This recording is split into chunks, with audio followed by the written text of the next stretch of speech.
First off, Ash, I want to thank you for being on this episode of In This Corner that we do for the podcast. It's Weighing In with Travis Hartman, where we just pretty much talk about everything. Mainly we talk about boxing, obviously that's my expertise.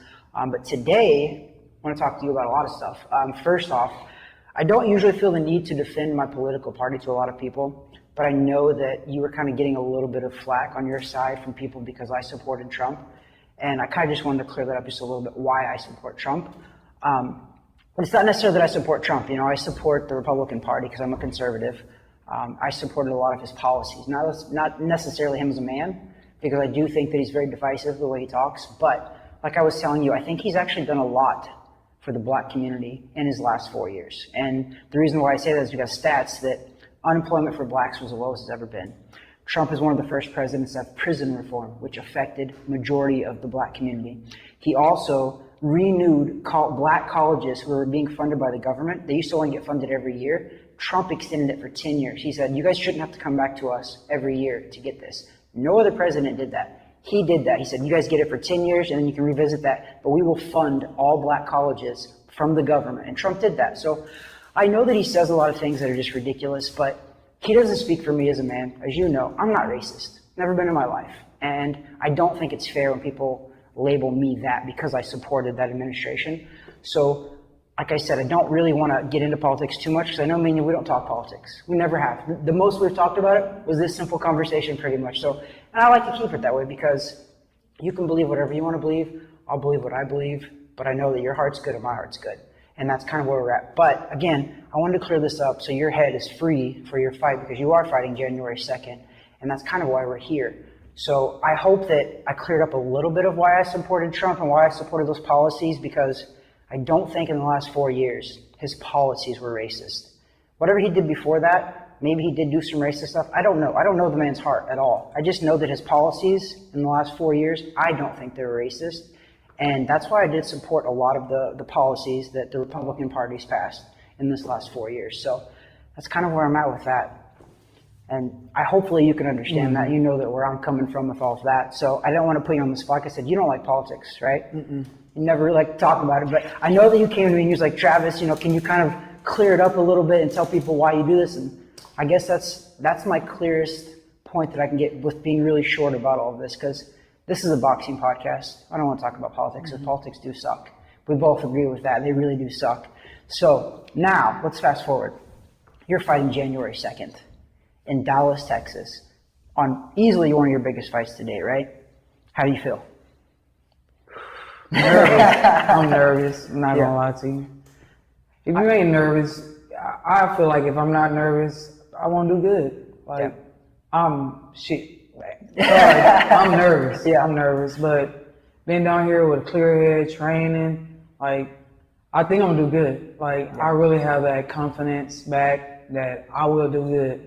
And I'm just so happy to be down here, like, training. It's been great. So everybody knows Ashleigh lives in Missouri, from Texas, but she flew down here to Orlando to train with me, specifically in the TH Boxing facilities. So I'm very grateful that you came down as well to really, this is the longest we've ever had together to train, like one-on-one ever. Right. So like it's been a little bit of a fast training camp for the most part, but I think it's been productive. Yes. Like I feel like we've been doing a lot of little stuff technical wise. I'm trying to just 100% break down every little movement you make. And you know that as your left hand, I'm trying to get that left hand perfected. We're not there yet, but we're getting better, a lot better. That left hand's getting a lot more pop, a lot more twist. But I think you're right about something. I heard she went with us to Christmas to some family member's house. And I heard somebody ask you, are you nervous? And you're like, yeah. And I loved your explanation because you said it again. That's why I wanted to bring it up, because you said it again. You're right. Like, if you're not nervous to step in the ring, there's something wrong with you. Yeah, like, you know what I mean? Like, you're getting punched, like, you're on a big stage, like, you should be a little nervous. Yeah. It keeps you kind of like, it keeps you centered and it keeps you like focused, though, I feel like. So when people look at, when they ask me the same thing, because obviously, you know, I boxed for 16 years pro, and they ask me that, I'm like, yeah, I'm nervous every single time. Like, how could you not be nervous? Like, you're literally getting punched in the face. Like, I'm a little bit nervous. Even with basketball, if I know we're going to be the team by 50, I'm still nervous. Yep. Still nervous. You never know the outcome of somebody. Like, I feel like you shouldn't take anybody, like, just because of my record, everybody like, oh, this is going to be an easy win, stuff like that. They take you lightly. Exactly. Like, it's going to be different. Like, So that's a good transition too, as you played college basketball at a pretty high level. How do you translate your college basketball into professional boxing? How do you feel? What's the difference there, I guess I could say, from basketball to boxing? What's the difference you've noticed that's the most evident, biggest difference between those two? In basketball, you can be lazy. Boxing is going to catch up with you. Because you got teammates is what you mean, right? You got teammates. Pass the ball, you can just sit there for a little bit. Boxing, you got to keep going, keep punching. Like, boxing is harder than what everybody think it is. Yeah. I'm just happy I'm athletic and I can just do it. Yeah. Because if I couldn't, I wouldn't be in boxing. I think that's the thing too we should definitely talk about is, I mean, how much formal boxing training have you really had? I mean, you really had anybody that's really broke down every single part of your boxing career? Or have you just been able to kind of get by because you're so athletic? That's it. Yeah. Getting by. Even in basketball, like, they just seem like I'm talented. Like, we're just going to go with the floor. Yeah. I just feel like I need more work in a lot of stuff. Yeah. And I have to teach myself. Like, but that's hard to do because an outside person looking at you from the outside see something like you did. Yeah. You picked up on something I need to work on. I remember the first time I actually saw you training. We were down in Kansas City at Marcus Ramirez's gym, Flacco Ramirez Boxing, and you were hitting the bag left-handed. Literally within like 5 seconds, I was like, "Are you left-handed?" And you were like, "No, I'm right-handed." I was like, "Yeah, I could tell because you were throwing your punches so different." So like, it just, my brain like picks up on the littlest things because that's all I've seen my entire life. So that's why I love having you down here, because even though you are righty, we're still trying to sculpt your left-handed style because there's not enough time to kind of switch you back. But I think that your athletic ability is helping this process still because you're so athletic, Ash, that it's ridiculous. Like this is how athletic you are. You're a righty, but you box left-handed. Like and you look okay doing it though. Like that's how athletic you are though. But I think that what I really have been trying to do for this fight January 2nd with you is, even though you're right-handed and you're turning left-handed, you still haven't even fully embraced the left-handed style yet. So we're still kind of twisting you around a little bit, twisting with that left hand, kind of fighting off your back foot and your steps. Remember how we're stepping? That's where we're really trying to perfect. And I think that you being a righty turned lefty is going to really give this girl a lot of problems. And that's what I'm hoping for, because your athletic ability is going to get you through a lot of tough times, but those little technique moves are going to win fights for you. And I think that that's what I'm looking forward to most, is to kind of see how this girl reacts to you and what you're doing the most. So far, I guess, in this training camp, what has been your hardest obstacle kind of to overcome in this short amount of time? My left hand. Yeah. It frustrates me so much. And your leg, right? You're kind of, It's like being off for 2 years, like trying to get everything back together is frustrating to where I know this stuff. Like, I beat myself up all the time. Like, I know this stuff. Like, why I'm looking so sloppy.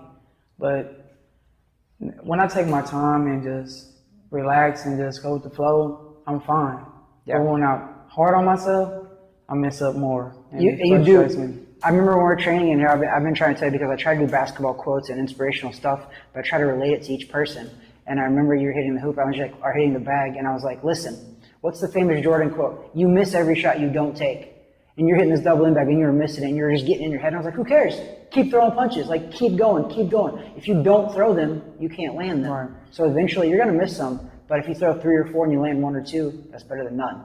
So exactly. that's kind of like an obstacle for me that I'm trying to overcome with you for this training camp, is I like it when you're hard on yourself, I do, but I also like it when you give yourself a little bit of credit too sometimes, because I don't think you give yourself enough credit sometimes. I think you are really hard on yourself, but you're doing phenomenal. We've had, I think I did the numbers, and I think it's going to be 19 days is what we had before this fight. So I think you're doing phenomenal, and especially a short amount of time like that. I mean, 19 days is not, an eternity, but you're kicking butt. We're doing 2-3 a day training sessions. And now we've kind of leveled it off a little bit, but I do think you need to give yourself a little credit, because you are looking really good. I think you're in shape. And this is the most you've trained in a year. I mean, we fought over a year ago in Newcastle, England. Right. But even for that one, we didn't train because it was like 2 or 3 days notice. So this is the most training we've had together one-on-one. So I'm glad that you made that commitment.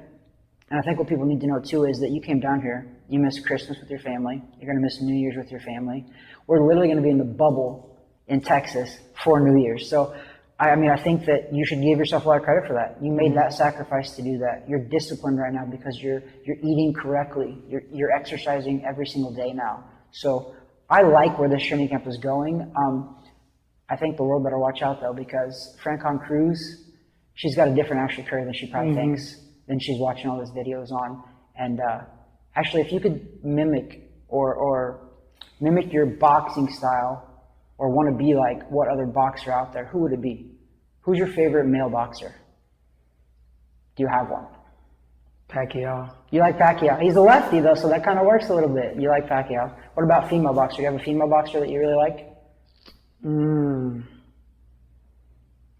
I like short, fast boxers. Like, what's her name?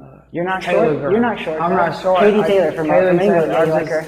Yeah. like them. Like, I want to learn how to keep coming forward. Yeah. Like, that's Pacquiao style. Yeah, that's like Pacquiao that. style. But you know what Pacquiao does? He does a lot of combinations. Yeah, like that's you gotta be throwing 3, 4, and 5 punches. So I like that. I'm glad to have that in mind now because I think that those are good styles and they're difficult styles to have to adjust to. A Pacquiao style, which he comes at you, he throws punches in bunches, and that's good. That can win a lot of fights.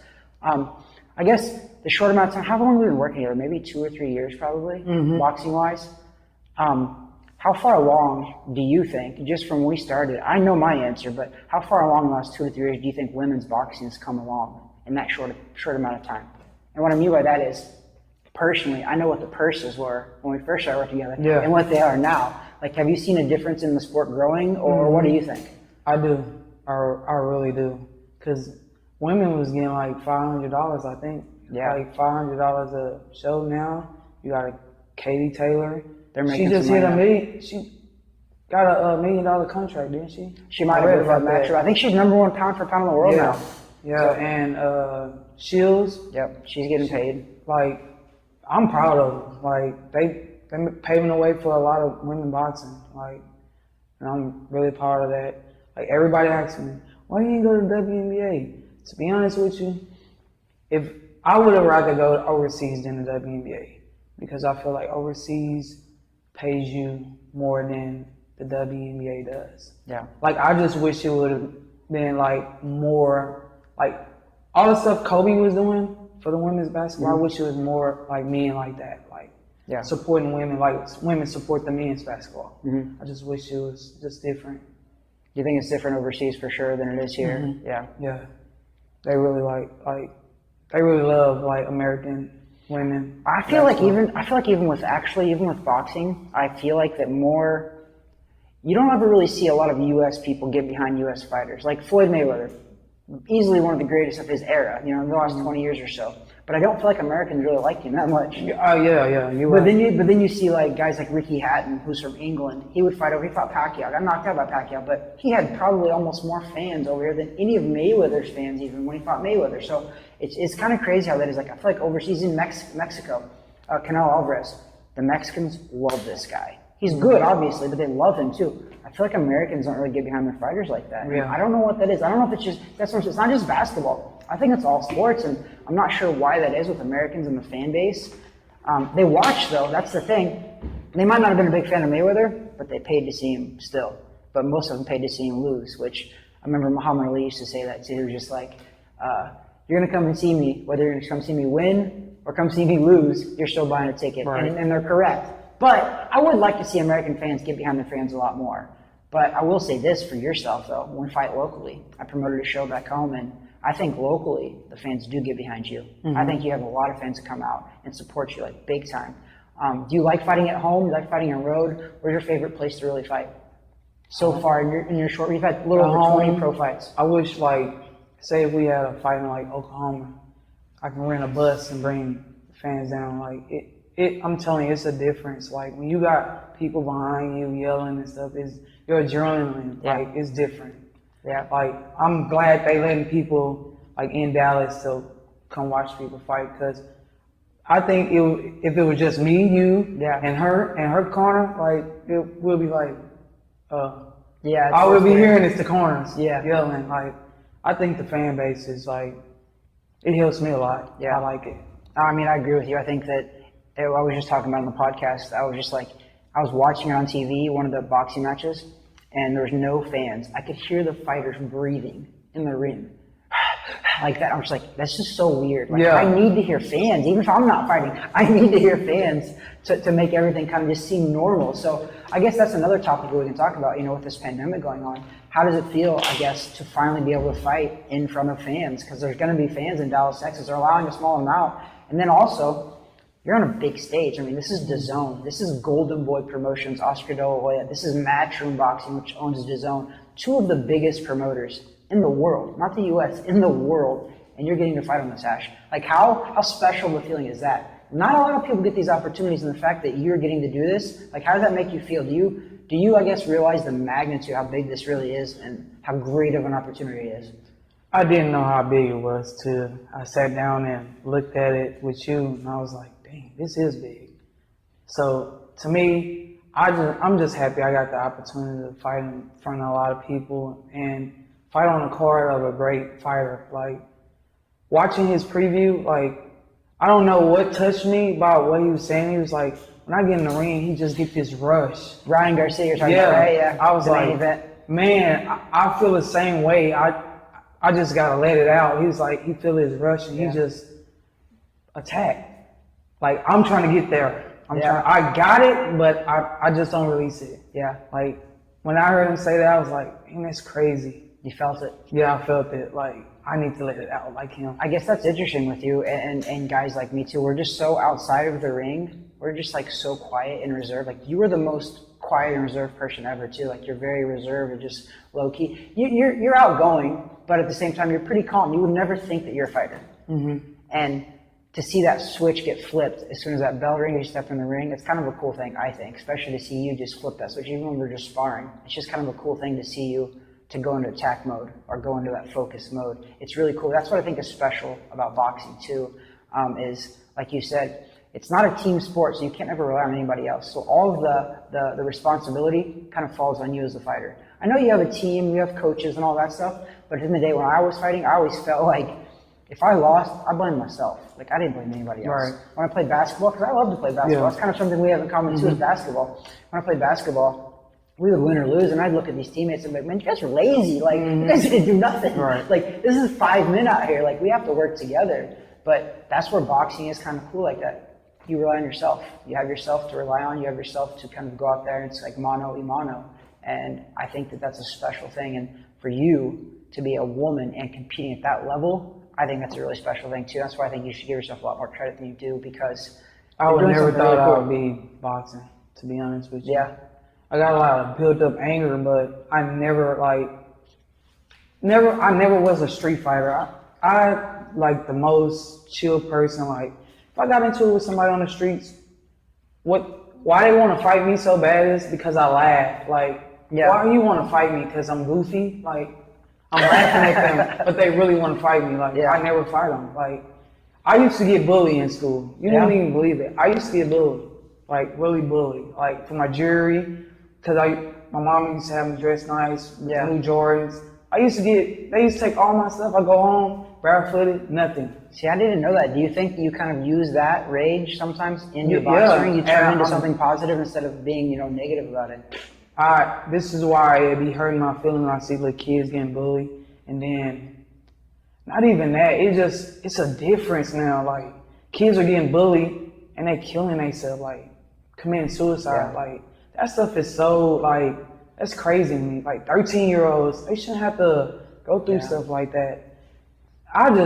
It just burns me up, like, and then I had a mother come up to me and was like, you used to get bullied? I was like, yeah. She was like, what did you do? I was like, I didn't do nothing, to be honest with you. I didn't fight them or nothing like that. I was always the little kid, like the skinny kid, like getting bullied.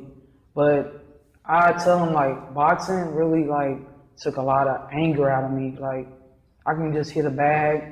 I ain't got to hit nobody. I can hit a bag. Like, it took a lot of anger and stress from me. Like, that's why I be telling parents, like, get your kids in boxing. They can just hit the bag. They ain't got to go out and compete. Like, Get you a bag in the That's house. why we get along, because I tell people that you don't have to compete even. Just go do a boxing workout, and I promise you, it'll relieve so much. It's like therapy almost. Like you hit a bag. You don't, like you said, you don't hit a person. Just hit a bag. It's such a phenomenal workout, and I think that more people should try it. And I don't see why they don't, honestly, because I would think that if they had boxing in school, that would help boxing even more. People think that boxing is violent and all this stuff, but it's not. Like you said, I never got in street fights growing up either. Like, I didn't get bullied, but I never got in street fights. I wasn't like an angry kid. I boxed because I loved it. It was a good discipline.